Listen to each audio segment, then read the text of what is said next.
January 5th, 1709. The night the temperature plummeted. The night when half a continent froze while sleeping. The night when men woke up frozen in their beds with ice, so thick they couldn't move their limbs. The night when birds fell from the sky mid-flight, their bodies turning rigid before they hit the ground. The night when the entire conception of how cold Europe could become shattered into something incomprehensible. January 6, 1709 dawned on a continent that had transformed into ice hell overnight. Temperature readings that had never been recorded before. Minus 15 degrees Celsius in Paris, holding steady for 11 consecutive days. Minus 25 degrees in some cities. Minus 17 in others. For comparison, the coldest weather England had experienced in living memory suddenly became irrelevant baseline. This was something worse. Something that seemed to violate the laws of nature. Something that killed 500 people in single nights across multiple regions, not through violent catastrophe, but through simple physics.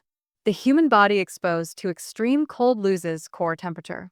Core temperature drops enough, and the brain stops functioning. The body stops moving. And, by morning, the person is simply dead.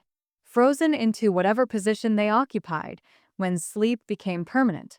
The Great Frost of 1709 changed everything about European understanding of climate and survival and the fragility of the systems that kept civilization functioning. It killed 600,000 people estimated and traumatized survivors into collective consciousness that persisted for generations. This is the story of the Christmas season that preceded the frost and how celebration became catastrophe. Before we dive into what happened when a continent froze, comment where you're watching from and what's the lowest temperature you've ever experienced. Because the Great Frost of 1709 isn't distant meteorological history. It's a story about how quickly civilization breaks when climate becomes hostile. It's a story about parents freezing while trying to keep children warm. It's a story about entire villages becoming cemeteries overnight. It's a story about the medieval mind encountering cold so severe that traditional understanding of weather became irrelevant. Comment your location. Tell me what would happen to modern civilization if temperatures dropped permanently the way they did in 1709. Tell me whether we could survive without modern heating infrastructure. Let's debate whether the systems we rely on are more fragile than we want to admit.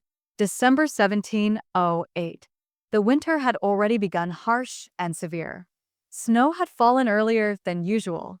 Livestock were dying from the cold and lack of fodder.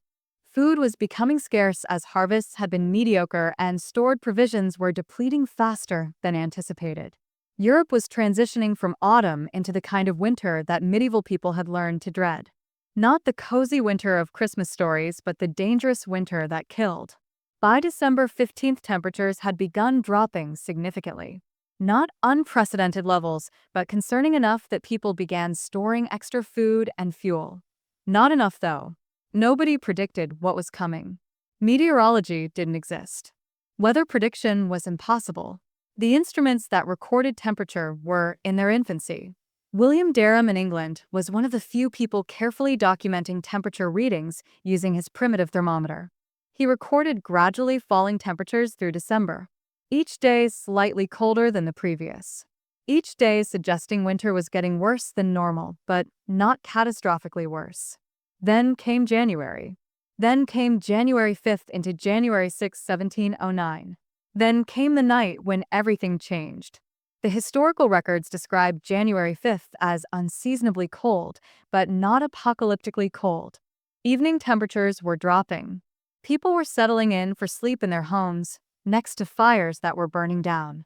People were trusting that tomorrow would be similar to today. People were trusting that their homes and their clothing and their fire would be sufficient. Then the temperature dropped. All night. Continuously. Without stopping. Without reaching a plateau.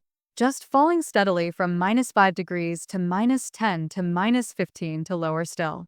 By dawn January 6, the thermometers recorded temperatures that had never been seen before in European history.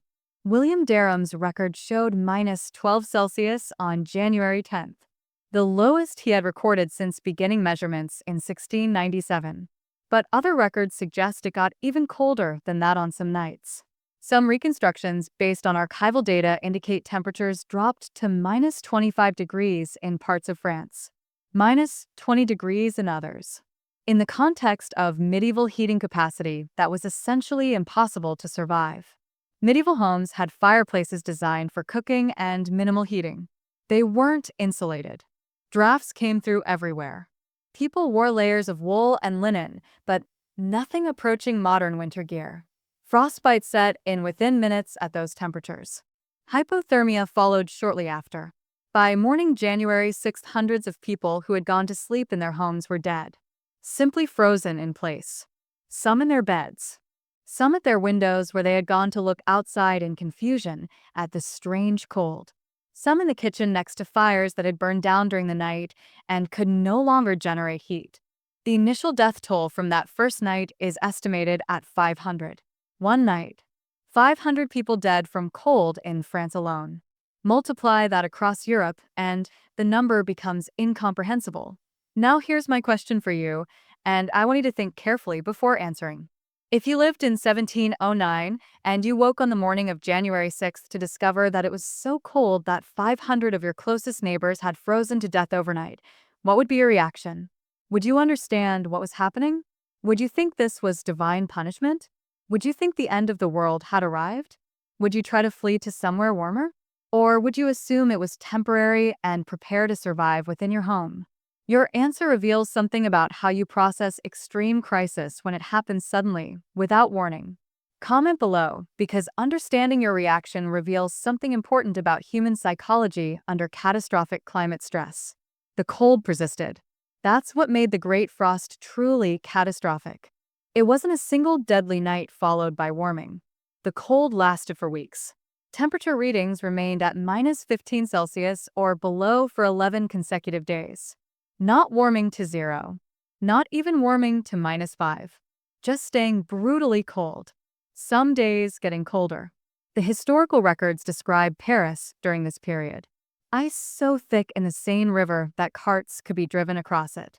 Ice 11 inches thick. In medieval Europe, that meant transportation could continue on frozen waterways. It also meant the rivers that people depended on for water were locked solid. Wells began freezing.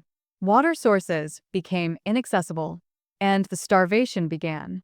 The Great Frost preceded the massive famine that would kill hundreds of thousands, but the immediate crisis was cold. Cold that killed directly through hypothermia. Cold that prevented travel to find food. Cold that froze food sources solid. Cold that made maintaining any kind of normal activity impossible. Chronicles from the period describe people simply staying inside their homes, burning whatever would burn to generate heat. Wood ran out quickly. People started burning furniture. Then doors. Then entire sections of building structure. They were burning their homes from the inside to stay alive. The medieval mind couldn't comprehend what was happening because the cold was beyond medieval experience. They interpreted it through theological frameworks that made no sense. This must be divine punishment for sins. This must be the beginning of apocalypse. This must be God withdrawing protection from Europe. None of it explained why God was killing the righteous along with sinners. None of it explained why cities and villages that seemed to be functioning normally suddenly became morgues. The Princess Palatine was living at Versailles during the freeze, and she wrote letters describing her experience. Even while sitting next to a roaring fire with screens blocking drafts and wearing a sable for peace, and with her feet in a bearskin sack, she was shivering with cold and could barely hold the pen to write. At the palace of Louis XIV, with all the resources of France and the wealth of the kingdom behind it, people were still freezing. The king was forced to remain inside rather than taking his usual promenades because the cold was too severe even for royal courtiers dressed in the finest clothing. If Versailles was freezing, then the peasant homes with single fires and inadequate clothing were death traps. And they were. Across France, villages were being depopulated. Not by plague or war, but by cold. Cold that killed sleeping people. Cold that killed people working in fields trying to harvest remaining crops. Cold that killed livestock so comprehensively that entire herds simply ceased to exist. The economic collapse was immediate and total. Animals were dying faster than people could eat them. Crops were impossible to harvest when the ground was too frozen to dig. Food production stopped. Food reserves started running out. And people began starving while also freezing. The combination of extreme cold and immediate starvation created catastrophic conditions. People couldn't travel to find food because the cold would kill them. People couldn't work to earn money to buy food because the cold prevented labor. People couldn't burn wood to stay warm because wood supplies ran out, and cutting new wood in the cold was suicidal. The medieval world that had developed sophisticated systems for managing winter through stored food and organized communities suddenly had those systems collapse. Stored food ran out faster because more people died faster, and the remaining survivors were desperation starving. Communities fell apart as people hoarded what remained rather than sharing. The social bonds that held medieval villages together fractured under the stress of catastrophic survival pressure. Some historical records describe people refusing to help family members. Some describe children abandoned by parents who couldn't feed themselves. Some describe people stealing from the dead. Some describe cannibalism, though these accounts are ambiguous and possibly exaggerated by chroniclers trying to convey the catastrophe's extent. The Great Frost lasted for approximately 3 months. January through March, the temperature remained abnormally cold. Not consistently at -15 degrees, but cycling through severe cold with occasional warming periods that created false hope before plunging again. Spring came late. The damage had been done. The economic systems were broken. The food reserves were depleted. The livestock were dead. The psychological damage was permanent. France lost an estimated 600,000 people to the Great Frost and the subsequent famine. That's 10% of France's entire population. In some regions, the death toll reached 20%. Entire villages were essentially depopulated. The countryside, which had been producing food, became less populated, which meant the next year's harvest would be even more challenging because there weren't enough people to work the fields. The Great Frost initiated a cascading collapse of agricultural production that affected Europe for years. But here's what's crucial to understand about the Great Frost of 1709 and why it changed everything. The cold ended. The frost broke. Spring did eventually arrive. Summer heat returned. But the psychological change persisted. The medieval belief in divine providence and cosmic order was shattered. If God was providing for Europe, why had he allowed such catastrophic cold? If the chain of being that medieval theology taught was eternal and stable, why had it been disrupted so thoroughly? The Great Frost demonstrated that the world could change in ways that medieval cosmology couldn't explain. The world could be hostile. The climate could become lethal. The systems that kept civilization functioning could break catastrophically. That recognition changed everything about how European consciousness understood the future. It created a kind of baseline anxiety about climate that had never existed before. The Great Frost also had military consequences. The Swedish invasion of Russia was ongoing when the frost hit. Swedish soldiers weren't prepared for extreme cold despite being in northern latitudes. A single night during the retreat killed at least 2,000 Swedish soldiers. The Caroline Death March of 1719 was another extreme cold event where Swedish soldiers froze to death in the snow. The military implications of the Great Frost were clear. Armies couldn't operate in extreme cold. The technology of warfare of the early 1800s was based on movement and maneuver, but extreme cold froze both literally. Wars had to be interrupted during brutal winters. Military plans had to account for the possibility of catastrophic cold events. Climate became a strategic factor in warfare in ways it hadn't been explicitly recognized before. The Christmas season of 1708 had featured attempts at normalcy. Despite threatening weather, despite the knowledge that winter was approaching with unusual severity, people had celebrated Christmas. Churches had held services. Families had gathered. People had done what humans do when facing potential catastrophe. They had tried to maintain meaning and connection through ritual. Then the Great Frost had arrived, and that normalcy shattered. Christmas 1708 became the last normal Christmas for hundreds of thousands of people who would be dead by spring. For those who survived, Christmas 1709 was fundamentally different. Survivors weren't celebrating recovery. They were celebrating survival and the recognition that survival couldn't be assumed. That catastrophe could arrive at any moment, that the world could become hostile without warning. The psychological legacy of the Great Frost persisted for generations. People who survived carried the trauma forward. They had experienced weather that violated medieval understanding. They had seen the fragility of the systems that kept civilization functioning. They had recognized that divine protection apparently didn't exist, or, at least, didn't guarantee survival. Over the following century, as the Little Ice Age gradually came to an end and temperatures normalized, European consciousness gradually released some of its climate anxiety. But the understanding persisted. That extreme climate events were possible. That civilization was fragile. That systems could collapse. That modern people assumed normalcy persisting, but the Great Frost demonstrated it was contingent. One final question before we finish this exploration of the night when 500 people froze to death and the continent discovered that cold could be deadly beyond medieval experience. Comment froze if you made it through this entire video about catastrophic cold and frozen deaths without clicking away. And tell me which other extreme weather catastrophe from history you think I should cover in detail. The eruption of Mount Tambora that created the year without a summer? The Lisbon earthquake of 1755 that killed 60,000 people? The Indian famine of 1770 that killed 10 million? Comment the event plus froze so I can count requests.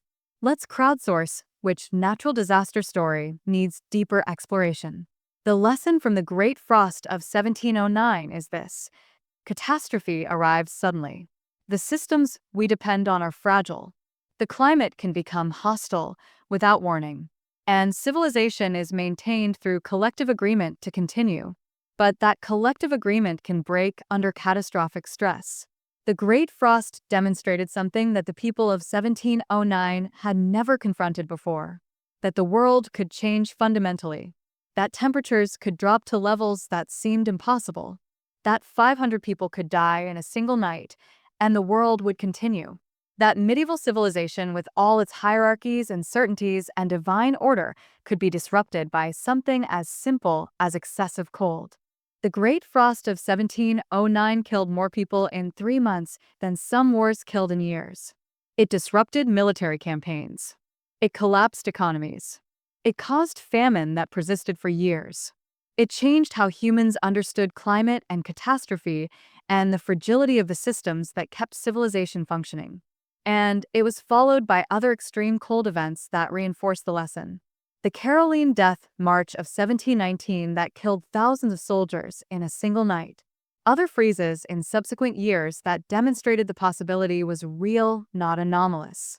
Europe in the 18th century became gradually aware that extreme climate events were not impossible fantasies, but potential realities that could occur without warning. What would happen if the Great Frost repeated today? Modern heating systems, modern agriculture, modern supply chains, modern transportation. All of these things make extreme cold survivable in ways medieval society couldn't manage.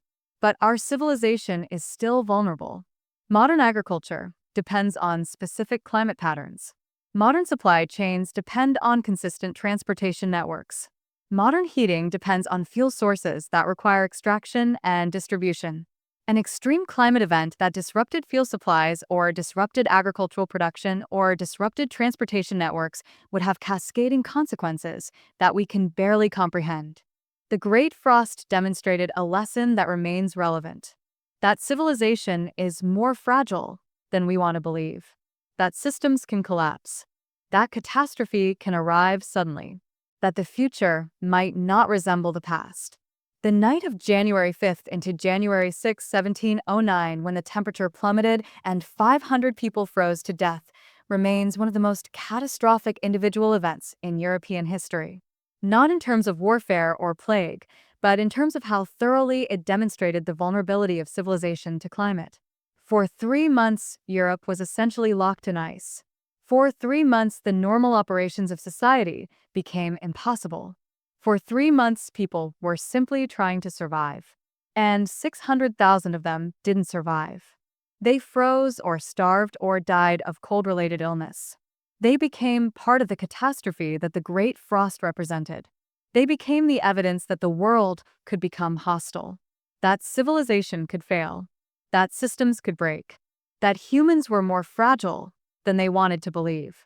The survivors of the Great Frost carried that knowledge forward. They had experienced something that medieval theology couldn't explain. They had confronted a world that seemed to violate divine order. They had watched as civilization almost collapsed under climate stress. And they survived. They rebuilt. They continued. But they never forgot that the world could change. That warmth couldn't be assumed. That survival required more than normal effort during extreme climate events. That catastrophe wasn't impossible, but possible. That recognition shaped European consciousness for generations. It influenced how people thought about the future. It influenced how governments prepared for a crisis. It influenced how civilization understood its relationship to climate and the dangers that climate could pose. The Great Frost of 1709 changed European consciousness about climate catastrophe. It proved that extreme cold was possible, that it could kill hundreds of thousands, that it could disrupt military campaigns and economic systems, that it could fracture social bonds and cause cannibalism and destroy the psychological frameworks people use to understand the world. After 1709, Europeans knew something they hadn't known before: that the climate could become actively hostile, that civilization was dependent on climate stability, that a year of extreme cold could kill more people than wars and plagues, that the future was less certain than people wanted to believe.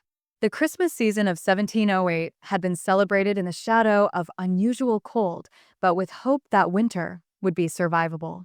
The Christmas season of 1709 was celebrated in the aftermath of catastrophe, with survivors grateful for mere survival and understanding that next winter might bring similar catastrophe. The psychological shift was permanent.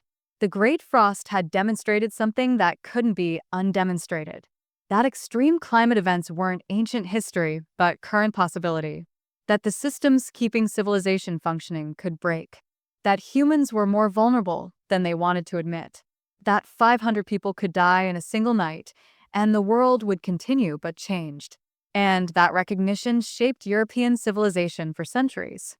The Great Frost of 1709 was the night when a continent froze and learned that catastrophe could arrive suddenly. The night when 500 people died of cold in single locations across Europe. The night when medieval civilization confronted its fragility and discovered that systems could break and people could freeze, and the future was less certain than anyone wanted to believe. And that catastrophe changed everything about how humans understood weather and climate, and the precariousness of civilization in the face of extreme environmental stress. That's the real story of the Great Frost. Not just cold, not just ice, but the moment when European civilization glimpsed its fragility and recognized that the systems it depended on were contingent and could fail. That recognition echoes through history. It shaped how humanity understands climate catastrophe. It influenced how governments prepare for extreme weather. It influenced how people think about the future and the possibility of catastrophic change. The Great Frost of 1709 killed hundreds of thousands and changed consciousness for generations. It proved that extreme climate events are possible and that civilization is more fragile than we want to admit. The temperature dropped on January 5th into January 6, 1709. By morning, 500 people were frozen solid. By spring, 600,000 were dead. By the following year, the trauma had shaped European consciousness permanently. By today, that trauma has echoed through centuries, showing us that catastrophe is always possible and civilization is always fragile, and the future is less certain than we want it to be. The Great Frost of 1709 remains one of history's most important reminders that extreme climate events kill massively and change consciousness profoundly and demonstrate the vulnerability of civilization to environmental stress beyond human control.